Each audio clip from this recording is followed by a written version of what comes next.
We can find out. People.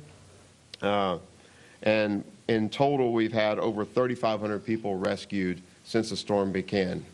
I want to also extend my thanks to all of our partners. It's not just the Houston police officers out there. It's the Houston Fire Department out there. It's so many other first responders that I know I'm going to get in trouble because I'm going to miss so many. But I do want to say thanks to the state and to DPS. Thanks to the Coast Guard who have been amazing. Thanks to some smaller agencies that have sent their people out and got them out here early and went to work in Williamson County. And thanks to Austin. And that is just a small percentage of the agencies, of the departments, of the people that are reaching out, our colleagues in the public safety sector that are coming to us, and the calls and the response is just unbelievable. We really appreciate that. And on behalf of Chief Acevedo, I really want to thank everybody. Thank you. Thank you. I also want to acknowledge, I received a call from the representative, I think the 100 Club, that indicated that to the Perez family, the wife, that she will be very quickly being given, I think, a check for about $20,000 to $25,000 from the club, and all of the bills of Sergeant Perez will be taken care of. For their mortgage, credit bills, you name it, they're going to wipe those clean. So I'm going to pray that we continue to lift up the Perez family in their loss. And then I had a chance to talk to the Admiral of the Coast Guard. You know, they tried to go into the Beaumont Port Arthur area last night. It was very difficult because of the rain that they got, and I think they ended up getting anywhere between 20 to 24 inches of rain on yesterday. So they got quite a bit. This has been a storm that simply does not discriminate based on geography. They've been taking a look at the port, and they will be making some progress there, and hopefully our port, and I haven't talked specifically with Janice Longoria, but hopefully the port will be opening real soon. And then there were 2 ships that were scheduled to dock in the Galveston area last week, leading up to the storm on Saturday. One went to New Orleans, the other one went to Miami, and I think both of those ships are expected maybe to come in on this coming Friday. And I think there are about 6,000 passengers on those 2 ships. Let me call on now Chief Pena. Well, Chief Mann. Chief Mann will be speaking on behalf of Chief Pena. Okay? Good evening. The fire department has continued today to operate in our rescue and recovery operations. We've been working in 3 primary areas today: the Kingwood area, the area off of I-10, the Maxey Road, Normandy area, and then as well as the area out west of Houston, I-10 Eldridge and Briar Forest area. We have seen a transition from rescue calls more to recovery operations. The calls for rescue have begun to stabilize, especially in the Kingwood and the I-10 area. We will continue to be operating in Kingwood and as well as the far west side again tomorrow in our operations. We've had, since this operation has begun, we've had over 15,000 calls for assistance, and we have, most of our crews have been on duty, and we've now nonstop. We've begun to transition our crews. They're now working 48-hour shifts nonstop until in our recovery and rescue efforts, and that's what we'll be doing ongoing. Tomorrow, well, first off, let me echo what Chief Satterwhite said regarding the community. I want to thank the community for the outpouring of support. Again, we're receiving the same information that the community is, the amount of support that our first responders have been receiving has been overwhelming. The food, the water, the things that they need to have been working for days and days on end have been met by the community. And we just thank you so much for all your support. It means a lot to the first responders out there. Tomorrow we're going to begin transitioning in the portion of our city that has seen some recession in the water from a rescue mode to more recovery operations. We're going to begin what we call our wide area search in the areas that have been most heavily impacted. Tomorrow we'll be starting in the southwest part of town. We'll be doing basically a block by block, door by door search of structures that we believe have had 3 foot or greater of water in them to assure that there are no people that we have left behind. We'll be looking into those areas beginning tomorrow morning. those areas of town we can get into at this point, and as the water recedes in other areas, we will continue those operations throughout the city. This will be an ongoing process with a lot of boots on the ground. We are going to be integrated with the FEMA urban search and rescue teams, along with Houston Fire Department, are jointly conducting these operations beginning tomorrow. And again, we'll be going throughout the city doing this. This will be a 1 to 2 week long process, again, to assure that we have addressed all those areas that have been hardest and most impacted. Thanks, Chief. We've talked about the airports only in passing in recent days, but Mario Diaz, the director of the Houston area, Houston Airport System, is here. Mario. Good evening, everyone. Mario Diaz, director of the Houston Airport System. At 4 p.m. this afternoon, the Houston Airport System lifted the restriction on commercial passenger operations at our 2 international airports. About 15, 20 minutes ago, United Airlines brought in its first flight from Los Angeles International. They will be bringing an additional 5 aircraft this evening from their hubs. They would be San Francisco, Denver, Chicago, Newark, New York, and Washington, Dulles. They will be taking 3 aircraft out this evening. Tomorrow, we will have our first set of international flights. The first aboard Air China to Beijing, the second on Turkish Airlines to Istanbul. On Saturday, midday, Southwest will resume and ramp up all of its flights at Hobby, domestic and international. And then by Sunday, we expect to have a full complement of international operations and 75 to 80% of domestic. Over the ensuing week, we expect to be up to full schedule operations and normal operations for all passenger activity at the airports. I would like to say this, please. We are in a phase now where we're ramping up operations, so please, passengers, do not come to the airports unless and until you have a confirmation of a seat on a flight.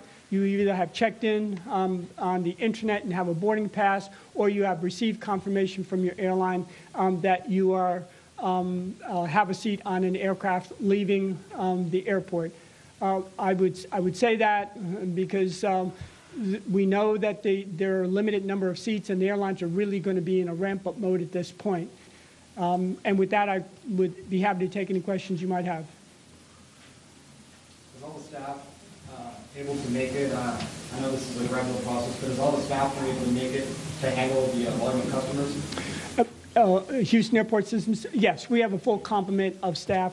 They have stayed on. We're bringing in a fresh crew, so we have no doubt we'll be able to handle it. The airlines, and let's also remember we have the agency, the Transportation Security Administration, Customs and Border Protection, the FAA. They have got to bring in all their staff. The TSA, for example, has 100 agents up in Dallas-Fort Worth that will be bringing them in. So these assets were essentially placed strategically around the region so that they could easily come in. Thank you. Thanks, Brian. With regards to the shelters, you know, George R. Brown was the largest shelter. We reached a count of about 10,000 individuals. I am pleased to announce that we're now down to about 8,000. People have started to kind of transition. So that is good news. We are no longer accepting any new people. After George R. Brown, if people come in, we will take them by bus or some other mode of transportation to the NRG shelter. So the NRG shelter is now up, functioning, ready, available for them. And so if by chance, if you come to the George R. Brown, we will then transport you to the NRG. And so I would encourage any individuals who may need shelter to go to the NRG. I've talked to the county judge. There's plenty of space. They are well equipped to handle whatever needs that may exist, and plenty of space. So please, I would encourage you to go there. There is no longer a need to accept donations at BBVA. Houstonians have been very, very generous in their contributions and their donations, and so there's no need to accept any more at BBVA. I would ask you to go to the City of Houston website for additional details on how to donate. Certainly, we would not have been able to get people to the various shelters without the help of Metro. We certainly appreciate them. They have gone over and above board in meeting the needs of all Houstonians and people in the Metro service area. Karen Padman, chairperson of the board, is here. Karen. Thank you. I'm so glad to report that we are able to resume service tomorrow on a limited basis. Some of our major bus routes and some of our minor ones will go back into operation. We'll also have limited service on Metro Rail's Red Line. We will not resume park and ride service until Tuesday, and the HOV-HOT lanes and Metro Rail green and purple lines will remain suspended until further notice. But you can go to ridemetro.org and figure out all of the buses that we will have running, the portion of the Red Line that will be running, and the times of those running. We ask you to our public to be indulgent with us because things might not run as precisely on schedule and our next bus texting might not be quite as precise as we get back into gear, but we are getting back into gear.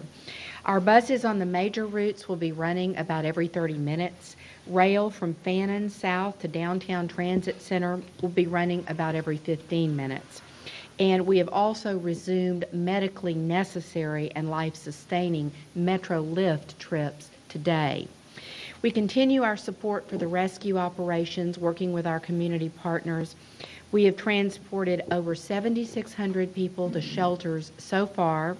Today, we're supporting 3 rescue command posts with 10 buses and police and safety staff at each location. Those are Kingwood, West Side at Memorial City Mall, and East Side at Fire Station 44 on Maxey Road.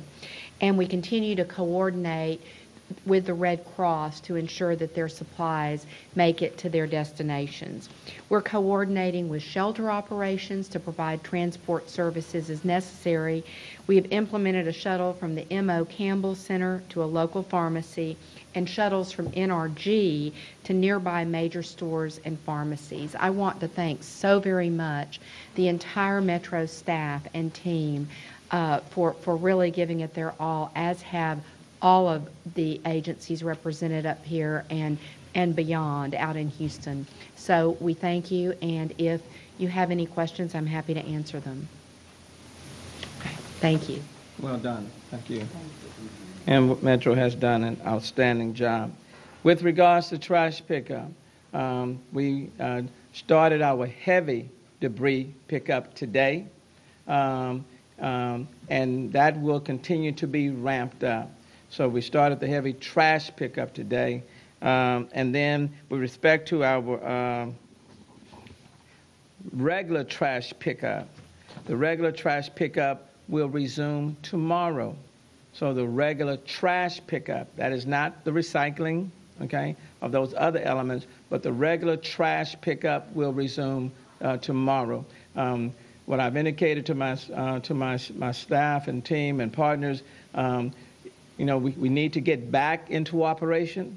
I think we can do more than one thing at one time, but we still have to address the needs of so many who find themselves in a stressful situation, but we need to get back to our regular business order.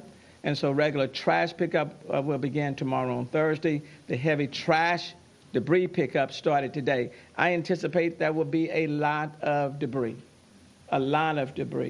And we're going to move as expeditiously as we can, working in partnership with FEMA to get this heavy trash pickup up as quickly as possible. So we're going to do our very best to push the pace, and I appreciate FEMA and the feds working with us in partnership in this effort. Centerport, Floyd, you're here. You want to just tell us where we are? Yes, sir. Thank you, Mayor. CenterPoint Energy is pleased to report that because the floodwaters have receded, we've been able to make progress in restoring electric service. Over the last few days, the outage count has remained steady at 100,000 customers out, although we've restored 120,000 over the last 24 hours. The number now of customers without electric service is down to 75,000. We've been able to do a lot of field surveillance and assessments, and we've verified that 32,000 of the remaining 75,000 customers are out in areas where our equipment and our people cannot get to those outages. The water will continue to recede over the next few days, and we're going to be at it, but we're excited to report that we're making progress in getting electric service restored. I also like to advise you that since Hurricane Ike in 2008, CenterPoint Energy has fully deployed a smart meter system on the electric side of our business, and the smart meters tell us where the outages are. We can see exactly where they are. We can see how many customers are impacted by a problem, so there really is no need to call us to tell us about power outages. We would like for you to call if you see a down power line. That's a safety issue. But in terms of reporting outages, we know exactly where you are, and we're working to get those outages restored as soon as possible. In our natural gas utility operations in the Houston area, the system's performing well, and we're basically at normal operations. We want you to call us for safety issues. If you smell natural gas, please leave the area immediately. Go to a safe place and call us at 888-876-5786. 888-876-5786. Mayor, we're making progress, and we will stay at it until we get everyone back in service. Thank you. Thanks, Floyd. Appreciate CenterPoint for just being on it. May I say one thing Sure. about the electricity? Thank you. In regards to the electricity, when the power comes back on, that's a good thing. What we're finding out a lot of times is that if people vacated the house in a haste, in an emergency, and they have an electric stove, for example, and they left their food on the stove, the power was off, no big deal. But as soon as the power kicks back on, the food is still on the stove, and that could be an issue. So if you had to evacuate your home, if you had to leave in haste, we recommend that that's one of the things that you guys that you are mindful of when you get back in your home. Okay, make sure that anything that's electrical that may be affected when the power comes back on, that you secure it. Okay. Thanks, Steve. I know people are wondering, okay, house has been damaged. I need to get it repaired. What do I do? How do I get help? Where's the help going to come from? What's the steps I got to go through? I'm in a shelter, but I want to transition out of the shelter as quickly as possible. What do I need to do? What help is available for me? Those are all very important questions. And one of our key partners, in fact, to say our key partner in this happens to be FEMA, and we're two partners, FEMA as well as Housing and Urban Development. Dwayne, my good friend. Yes, sir. I love me some FEMA, you know.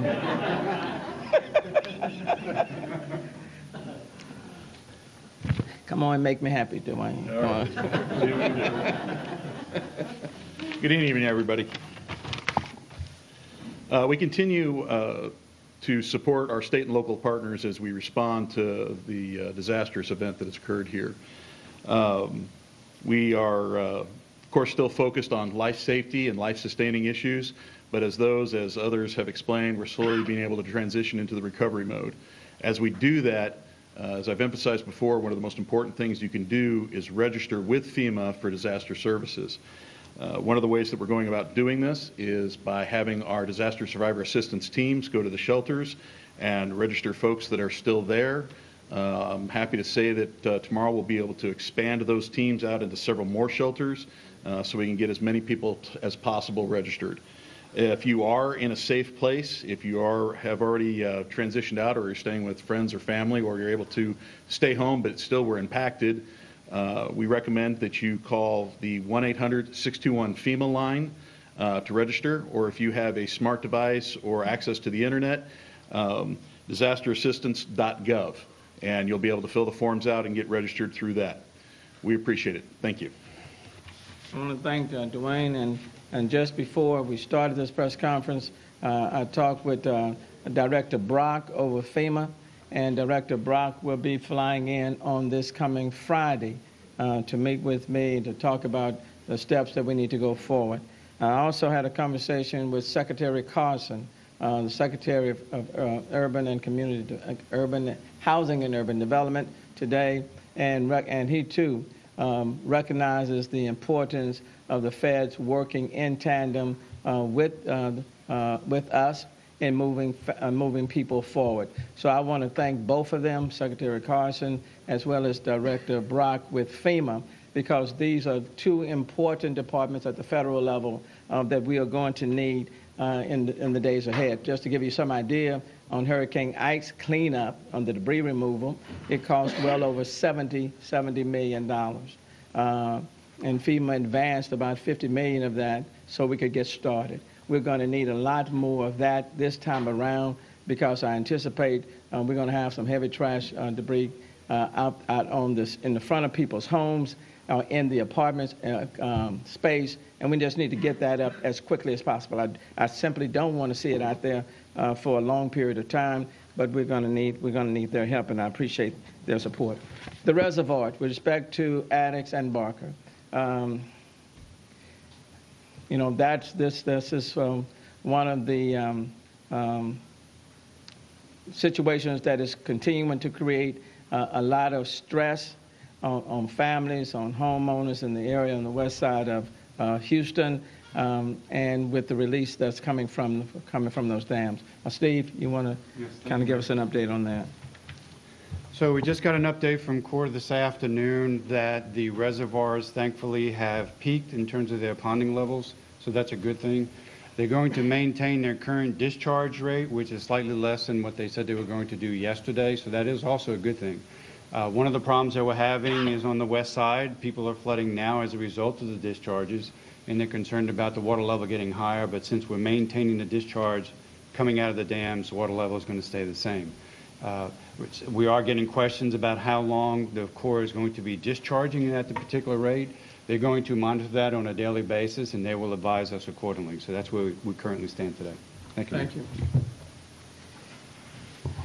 That is one issue that is beyond my ability to control, but I certainly feel for the homeowners in the area. And then lastly, on the Northeast Water Plant, which was a few days ago, there was some concerns about whether or not water would be contaminated, whether or not we could keep that Northeast Water Plant up. And so let me call up Jeff. Where's Jeff? Let me call up Jeff for his lengthy presentation on the status of the Northeast Water Plant. I'll try and be brief, Mayor. The Northeast Water Plant is back into normal operations. The water for Houston is safe. I know there have been some boil orders for some of the utility districts outside the city, but Houston water is safe to drink as is. Thank you, sir. Thank you. And I think that's a good place to at least end our presentation. The system is back to normal with respect to the Northeast Water Plant. The water is safe. The airport systems are back, have renewed their operation, which is good. Metro, in large part, is started back its operations. With respect to solid waste, the trash pickup will resume its normal operation. Power outages are down to 75,000, so we are moving back, getting into operation. So it's my hope that in spite of how massive this storm has been, that the city of Houston will quickly move to get back to where we were and then even go beyond that. So having said that, stop and take any question you may have. I have a quick question. There's been corporate giving, there's been individual giving, there's been volunteers left and right. I don't know how much time you've had to spend on social media, but I have. And I've noticed something that I haven't noticed since 2003, which is when I moved here. The communication amongst people in Houston and just sort of their positive posts on everything. I see a change that I actually have never seen in the years that I've lived here. In your opinion, do you think Houston has, in one way or the other, and has people changed? You see a change for the better? Well, I mean, who's the mayor? I mean,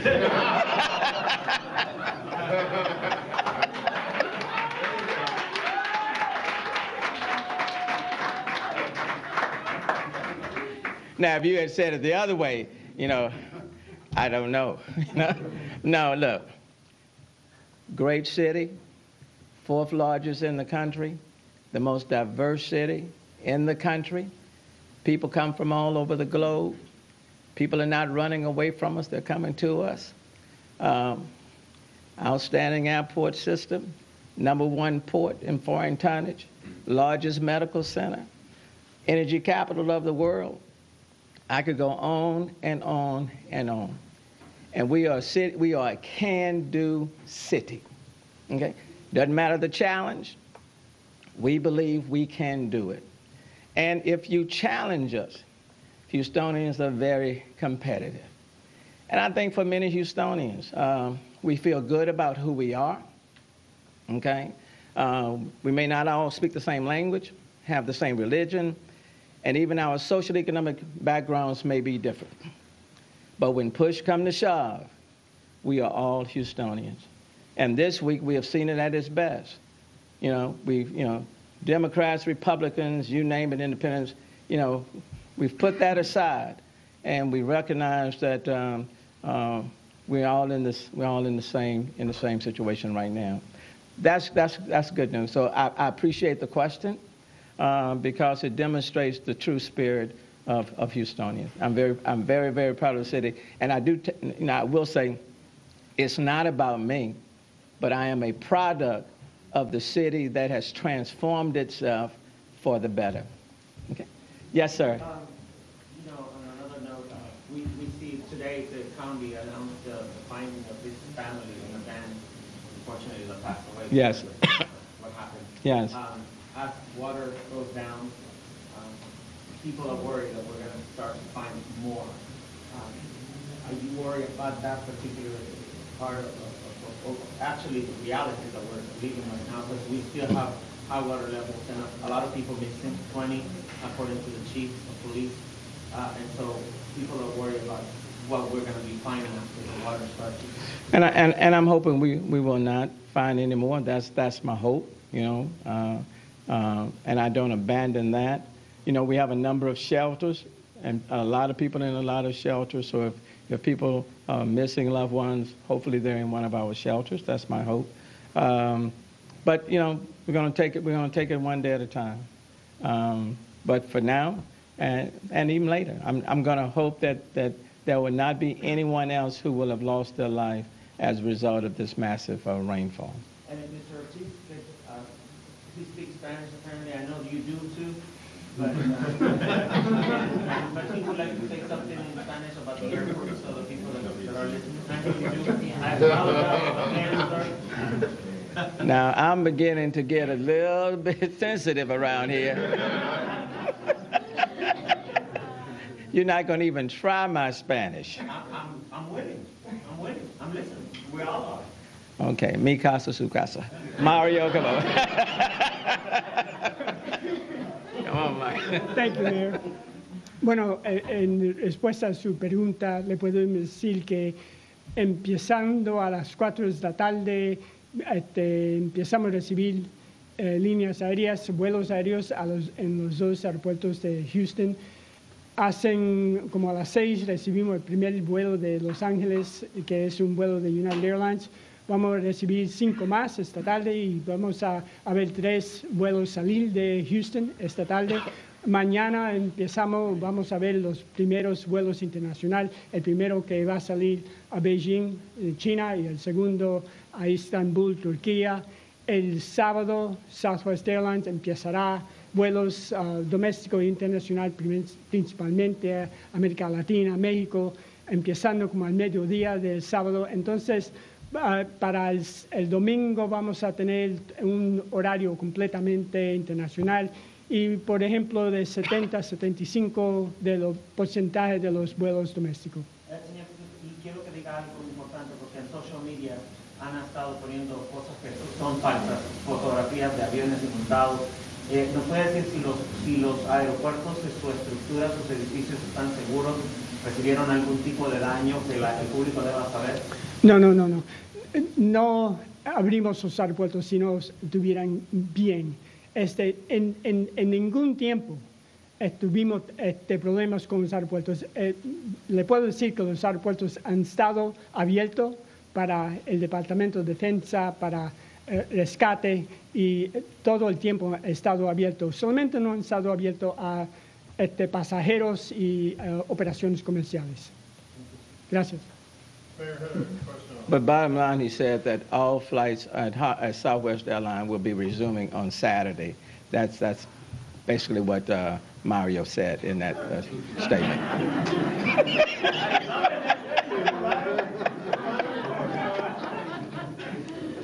I'm taking me some courses. So, to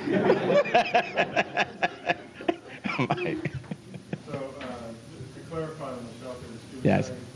anyone who comes down and joins the GRB is being taken with NRG. They will be transported by us to NRG. There is ample space at NRG. They're fully serviced. The county judge and the team have put together an excellent operation there. And so we would encourage anybody else that find themselves needing a shelter, I would certainly recommend that they go to the NRG. What is the role of starting the center? Was that just a temporary relief valve? Like what's happening? That was an overflow from the George R. Brown. When it got up to 10,000, we really needed an overflow, and so we used the Toyota Center as an overflow. That facility will soon be closing, and then we will go back to, they will go to the NRG, go back to the George R. Brown. And you mentioned various top federal officials that you've spoken with. Yes. FEMA, the Secretary of Attorney. Yes. Have you had a chance to talk to the President directly about the sorts of things you were talking about today, the sense of urgency? I have not talked directly with the President, but I have gotten a call indicating that we are trying to connect. So, Secretary Carson today, along with Director Brock from FEMA, of course, Secretary Perry, and then on yesterday, they did reach out to me from the White House, and I look forward to having that conversation.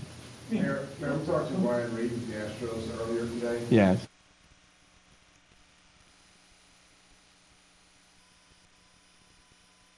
All right, you've been listening to Mayor Sylvester Turner giving us an update on a number of different things there with other city officials and leaders of organizations. Quickly to recap for you, at GRB, they are no longer accepting evacuees there. They're now down to 8,000 people. They see that folks are now transitioning out of the shelter.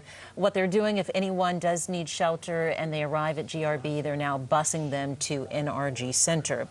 Also, this evening, Metro is to resume service tomorrow. Some promising news there. Get the city moving again. Yes. We've also got some more good news. Trash pickup resumes tomorrow as we take a live look over the Houston area from one of the choppers that was up earlier this afternoon. But anyway, so the regular trash pickup resumes tomorrow, which is good news. But the mayor also said you have to keep in mind that the pickup of all the trash and debris for Ike was over $70 million. So he says we're going to need maybe some federal help there. And some good news as far as power outages in the Houston area. It's down to 75,000 customers without power. It was 100,000 this morning.